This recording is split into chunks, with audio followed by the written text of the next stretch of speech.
Na-stress naman ako, guys. My God, akala ko tapos na to. 5 years na yatang patay yung asawa ko. Ang Koreano kong asawa. And nung namatay yung Koreano kong asawa, walang iniwang kayamanan. Walang kayamanan. Kundi nag-iwan ng utang. And wala siyang mga insurance. Meron pero hindi. Ang natanggap niya magkano lang. Tapos yung parang sa, kung baga sa Pinas atin, yung parang SSS. Meron siyang natanggap.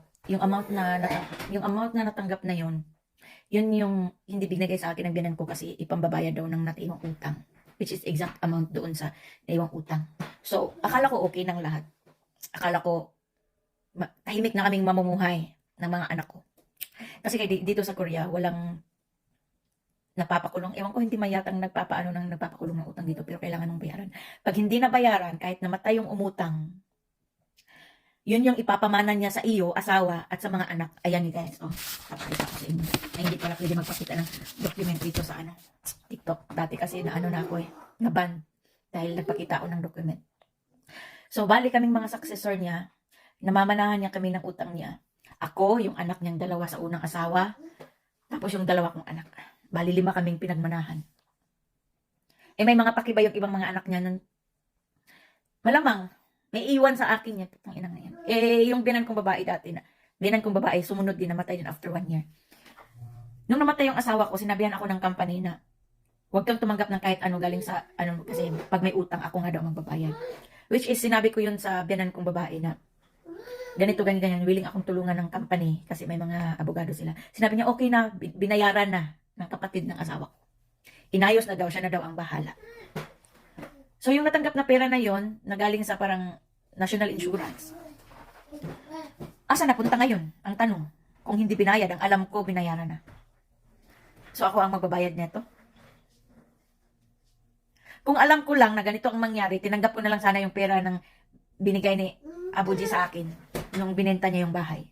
Pero hindi naman kasi namin bahay ng matanda. Kaya wala akong tinanggap kahit nung na-hospital kasi, yung namatay yung asawa ko kasi, nag-ano din yung biyanan kong babae, bali 1 taon mahigit sa ospital, nakaratay. So, kailangan nila ng pera. Parang niloan nila yung bahay sa bangko at monthly ako ang nagbabayad nun.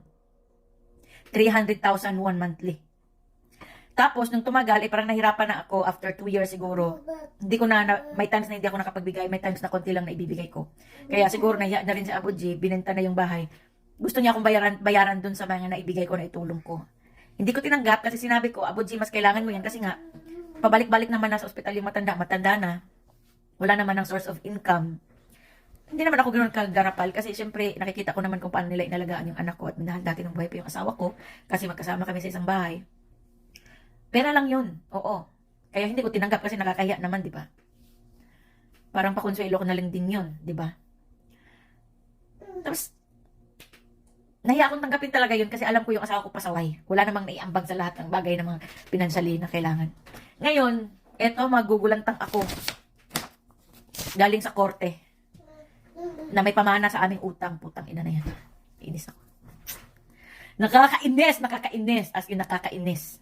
Grabe, sobrang nakakainis. Wala na nga iniwan sa mga bata eh. Wala na nga kahit... Diyos ko. Tapos ito pa, magugulantang ka after ilang years. Ayan, may utang pa pala. Ang tanong saan, dinala ng kapatid niya yung para pambayad sa utang at may utang na naman kami. 'Di ba? Sabi ng biyanan ko, wag ka na mag-alala. Sabi ng biyanan kong babae, wag ka na mag-alala kasi yung kuya na niya ang bahala.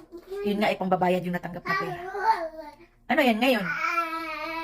Kainis. Lalo pa ngayon wala akong trabaho. Nasa bahay lang ako. 2 taon na rin ako wala trabaho. Tapos ganito. Sana ko, dudukot ng pambayad. Wala na nga madukot. Kahit bulbul, wala na madukot. Visit na yan. Kainis. Ito talaga sa Korea, guys. Wala kang takas. Sa mga utang-utang na yan, wala kang takas. As in. Ay, kabisit talaga.